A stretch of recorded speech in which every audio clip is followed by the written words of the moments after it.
తిరుమలలో మహాపాపం జరిగింది. వాళ్ళు నెయ్యి పేరుతో 60 లక్షల టన్నుల నేతిని సరఫరా చేశారో అది నెయ్యి కాదు, పూర్తిగా పామాయిల్ మరియు ఇతర కెమికల్స్ కలిపి తయారు చేసినటువంటి ఒక పదార్థం అని నిన్న సిట్ అయితే కొండ బద్దలు కొట్టింది. దీనికి సంబంధించినటువంటి తుది షార్ట్ షీట్ ను ఏసీబీ కోర్టులో అయితే ప్రవేశపెట్టడం జరిగింది. దీంతో ఒక్కసారిగా భక్తులందరూ కూడా ఇప్పుడు ఆగ్రహ ఆవేశాలతో ఉన్నటువంటి పరిస్థితి. నిన్న మొన్నటి వరకు అసలు కల్తీ నెయ్యే కాదు, అది నెయ్యే, పూర్తిగా నెయ్యే.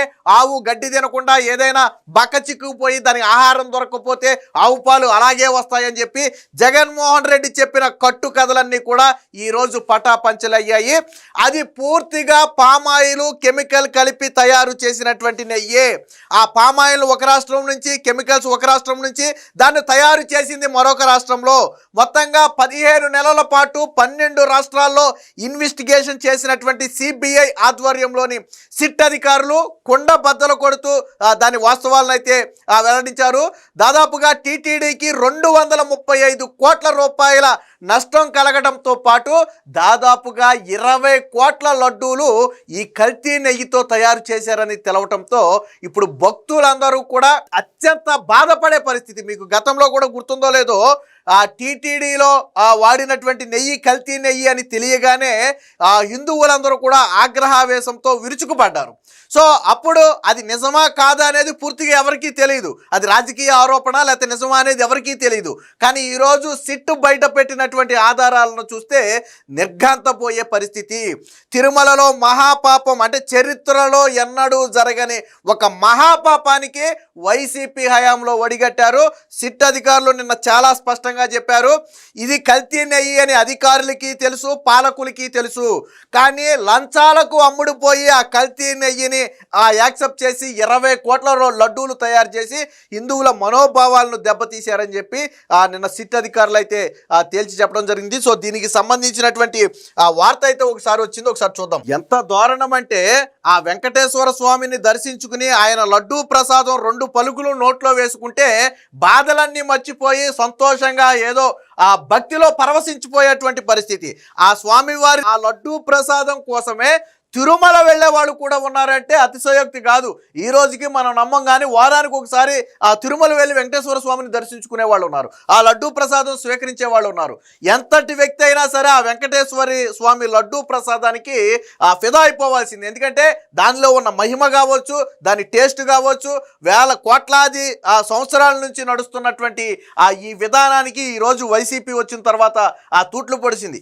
నెయ్యిలో కల్తీ జరగటం వేరు, సరే అసలు నెయ్యి అయి ఉండి అందులో ఏదైనా కొద్దిగా వేరే పదార్థం కలిసి ఉంటే అది వేరే విషయం.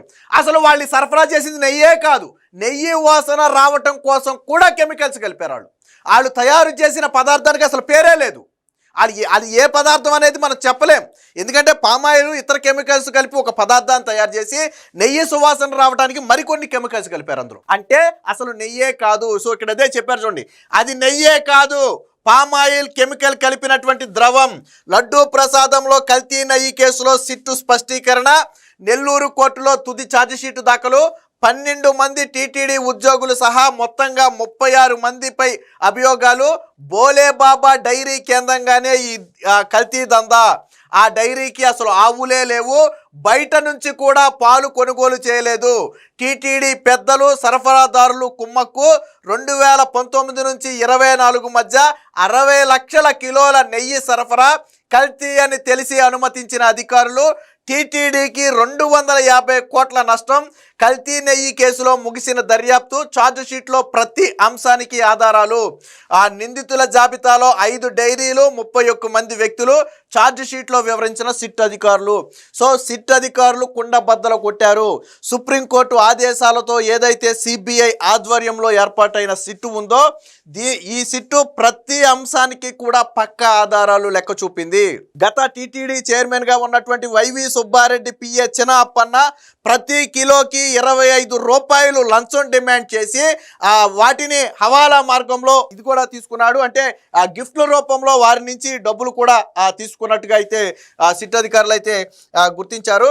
సో దీనికి సంబంధించి ఇక్కడ చూడవచ్చు, జగన్ ప్రభుత్వంలో తిరుమల లడ్డూ ప్రసాదం తయారీకి సరఫరా అయింది అసలు నెయ్యే కాదని సుప్రీంకోర్టు ఏర్పాటు చేసిన సిబిఐ నేతృత్వంలోని ప్రత్యేక దర్యాప్తు బృందం సిట్ స్పష్టం చేసింది. పామాయిల్లో రసాయనాలు కలిపి కల్తీ నెయ్యి తయారు చేశారని నిగ్గు తేల్చారు. సరఫరా చేసిన బోలేబాబా డైరీకి అసలు ఆవులే లేవని, బయట నుంచి పాల సేకరణ కూడా చేయలేదని పేర్కొన్నారు. టెండర్ దక్కించుకున్న సరఫరా సంస్థలకు నెయ్యి ఉత్పత్తి చేసే సామర్థ్యమే లేదనే చేదు నిజాన్ని బయటపెట్టింది. కెమికల్స్, ముడి పదార్థాలు కలిపి బోలేబాబా డైరీ తయారు చేసిన ఈ నకిలీ నెయ్యిని ఏఆర్ డైరీ, వైష్ణవి డైరీ ద్వారా టీటీడీకి సరఫరా చేశారు. ఇక్కడ విషయం ఏంటంటే అధికారులకు అది నెయ్యి కాదని తెలియక సరఫరా జరుగుంటే వేరే విషయం.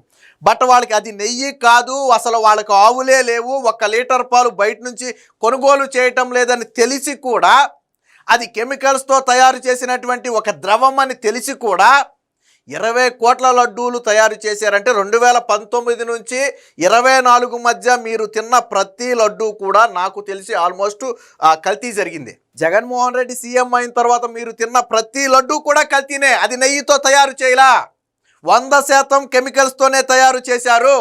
ఇది సిట్ అధికారులు బయట పెట్టినటువంటి చేదు నిజం. ఇప్పుడు జగన్మోహన్ రెడ్డి కావచ్చు, వైసీపీ నాయకులు కావచ్చు, వైవి సుబ్బారెడ్డి కావచ్చు, ఎవరైనా సరే సమాధానం చెప్పాలి. మీరు ఏమన్నారు? మీరు ఆ రోజు ఇది కేసు మొదలవ్వకముందు మీరు ఏమన్నారు? ఇదంతా రాజకీయ కుట్ర అన్నారు. కానీ ఒక విషయం స్పష్టంగా చెప్పండి, బోలేబాబా డైరీకి 1 ఆవు లేదు, 1 లీటర్ పాలు కొనుగోలు చేయలేదు. మరి నెయ్యి ఎలా సరఫరా చేశారు? నేను అడుగుతున్నా, ఎక్కడి నుంచి తీసుకొచ్చారు? పాలు కొనట్లేదు, ఆవులు లేవు, నెయ్యి ఎలాగిచ్చారు? మరి మీరు ఎందుకు తొక్కు పట్టారు దాన్ని? 60 లక్షల లీటర్ల నెయ్యి అంటే అషామాషి వ్యవహారం కాదు. 20 కోట్ల లడ్డూలు తయారు చేశారు దాంతో. సో దీనికి సంబంధించిన మరొక వార్త కూడా వచ్చింది, ఒకసారి చూద్దాం. బోలేబాబా యజమానులే కీలక పాత్ర, కల్తీ నెయ్యి సరఫరా దందా మొత్తం బోలేబాబా డైరీ కేంద్రంగా నడిచిందని దాని యజమానులైనటువంటి పొమిల్ జైన్, విపిన్ జైన్లే ఈ వ్యవహారంలో కీలక పాత్ర వహించారని కూడా సిట్ తెలిపింది. 2019-24 మధ్య నడుమ టీటీడీకి 60 లక్షల కిలోల నెయ్యి సరఫరా అయిందని, ఈ కాలంలో టీటీడీ ప్రొక్యూర్మెంట్, ల్యాబ్ తదితర విభాగాల్లో పనిచేసిన పలువురు అధికారులు, ఉద్యోగులు కల్తీ నెయ్యి అని తెలిసినా కూడా శ్రీవారి లడ్డూ ప్రసాదాల తయారీకి ఆ నెయ్యినే అనుమతించారని పేర్కొన్నారు సమాచారం. తద్వారా టీటీడీకి ఏకంగా 250 కోట్ల రూపాయల వరకు ఆ నష్టం వచ్చినట్టుగా కూడా తెలుస్తుంది. సో కోట్లాది మంది భక్తుల మనోభావాలు దెబ్బతీసేందుకు వీరే ప్రధాన కారణమని కూడా చెప్పడం జరిగింది. మొదటి ఛార్జ్ షీట్లో 15 మందిని పేర్కొన్నప్పటికీ ఇప్పుడు దర్యాప్తు ముగించి తుది ఛార్జ్ షీట్ అయితే దాఖలు చేసింది. ఇందులో 21 మందిపై నేరారోపణలు మోపింది. అందులో వారు 12 మంది టీటీడీ అధికారులే ఉన్నారు. మిగతా వాళ్ళు డైరీలకి చెందినటువంటి వ్యక్తులు. మొత్తంగా 36 మంది నిందితులను అయితే చేర్చారు. 15 రాష్ట్రాల్లో 12 నెలల పాటు సాగించినటువంటి మొత్తం విచారణ ఏ విధంగా జరిగింది అనేది ఇక్కడ ఏ రాష్ట్రాల్లో జరిగిందనేది కూడా తెలిపారు. ఏపీ, తెలంగాణ, తమిళనాడు, కర్ణాటక, మహారాష్ట్ర, గుజరాత్, ఢిల్లీ, ఉత్తరాఖండ్, ఉత్తరప్రదేశ్, రాజస్థాన్, హర్యానా తదితర 12 రాష్ట్రాల్లో పర్యటించారు. మొదట తమిళనాడులోని దిండిగల్ ఏఆర్ డైరీలో విచారణ మొదలైంది. సో ఇప్పుడైతే దీన్ని క్లోజ్ చేశారు. సో నెయ్యి ట్యాంకర్ల డ్రైవర్ దగ్గర మొదలు, అక్కడ పనిచేసినటువంటి అకౌంటెంట్ల దగ్గర మొదలు అందరినీ కూడా పూర్తి స్థాయిలో విచారించి తయారు చేసినటువంటి నివేదిక ఇది.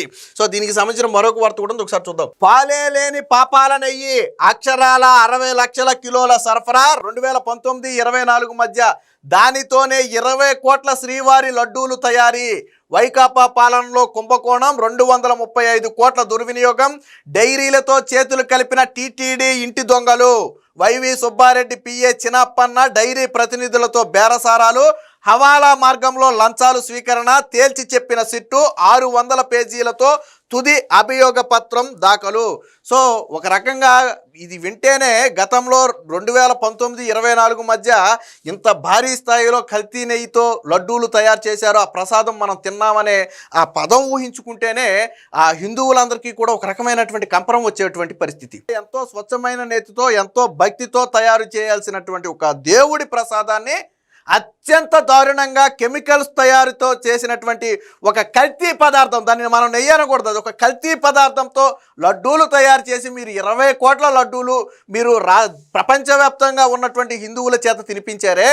ఎంత దారుణమైన పరిస్థితి! ఇంతకంటే మహాపాపం ఉంటుందా?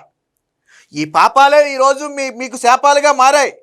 జగన్మోహన్ రెడ్డి ప్రభుత్వానికి ఎందుకు ప్రతిపక్ష హోదా రాలేదు, ఎందుకు ఇలా చేశారు అంటే దేవుడితో ఆటల, దేవుడి ప్రసాదంతో ఆటల. చరిత్రలో ఎన్నడూ లేని విధంగా ఏకంగా అసలు నెయ్యి కాని ఒక పదార్థంతో, ఒక కల్తీ పదార్థంతో లడ్డూలు తయారు చేయటమా? ఎంత దారుణం ఇది! పైగా ఇది రాజకీయ ఆరోపణ అని చెప్పి మళ్ళీ కూటమి మీద నిందలేయటమా? ఇప్పుడు విచారణ చేయించింది సుప్రీంకోర్టు, చేసింది సిబిఐ ఆధ్వర్యంలోని సిట్ అధికారులు. దీంట్లో రాష్ట్ర ప్రభుత్వ పాత్రే లేదు. అసలు ఒక ఆవు లేకుండా, 1 లీటర్ పాలు కొనుగోలు చేయకుండా నెయ్యి ఎలా తయారు చేశారా? నాకు అర్థం కావట్లేదు. ఎంత దారుణానికి మనం దిగజారిపోయామో చూడండి. వైకాపా హయాంలో 2019-24 మధ్య తిరుమల తిరుపతి దేవస్థానానికి అసలు నెయ్యే కానీ దాన్ని నెయ్యి పేరట సరఫరా చేశారని సుప్రీంకోర్టు ఏర్పాటు చేసిన సిట్ నిగ్గు తేల్చింది. పాలే లేకుండా పామాయిల్, పామ్ కార్నర్ ఆయిల్తో సిద్ధం చేసిన పదార్థాన్ని నెయ్యి ముసుగులో సరఫరా చేశారని పేర్కొంది. దానికి నెయ్యి సువాసన వచ్చేందుకు బీటా కెరోటిన్ లాంటి రసాయనాలు కలిపారని తెలిపింది. ఇలా 5 ఏళ్లలో వ్యవధిలో ఏకంగా 60 లక్షల కిలోల కల్తీ నెయ్యి సరఫరా జరిగిందని వెల్లడించింది. దీంతోనే 20 కోట్ల శ్రీవారి లడ్డూలు, ఇతర ప్రసాదాలు తయారు చేశారని తెలిపింది.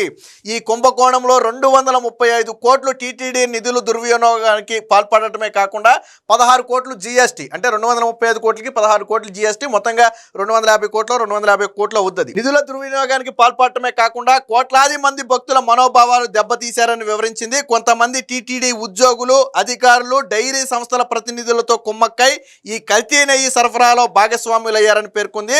తిరుమలకు కల్తీ నెయ్యి సరఫరా చేసిన కేసులో సిట్ అధికారులు నెల్లూరులోని ఏసీబీ కోర్టులో దాదాపుగా 600 పేజీలతో కూడినటువంటి ఛార్జ్షీట్ అయితే దాఖలు చేశారు. సిబిఐ మోపిన ప్రతి అభియోగానికి స్పష్టమైన ఆధారాలను ఆ ఛార్జ్షీట్లో పేర్కొన్నారు. సో వీళ్ళు పామాయిల్ ఎక్కడ కొన్నారు, అలాగే దీంట్లో కలిపినటువంటి కెమికల్స్ ఎక్కడ కొన్నారు, ఇందులో ఏ రాష్ట్రాల నుంచి మొత్తం తరలించారు, మొత్తం ఉత్తరాఖండ్లోని బోలేబాబా డైరీలోనే కలిపింది. కానీ దాని మెటీరియల్ మాత్రం వేరు వేరు రాష్ట్రాల నుంచి సేకరించారు. సో అంత దారుణమైనటువంటి పరిస్థితుల్లో గతంలో టీటీడీ నడిచింది.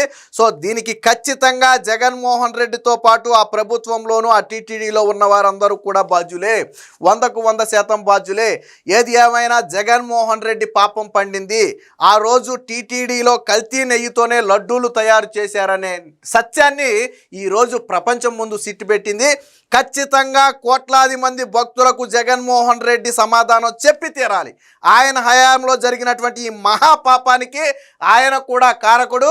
ఆయనకు తెలిసి జరిగిందా, తెలియక జరిగిందా అనేది పక్కన పెడితే, ఆయన ప్రభుత్వంలో ఆయన నియమించినటువంటి అధికారులు, ఆయన నియమించినటువంటి చైర్మన్ ఆధ్వర్యంలో జరిగినటువంటి ఈ మహాపాపంలో జగన్మోహన్ రెడ్డి పాత్ర కూడా ఉంది.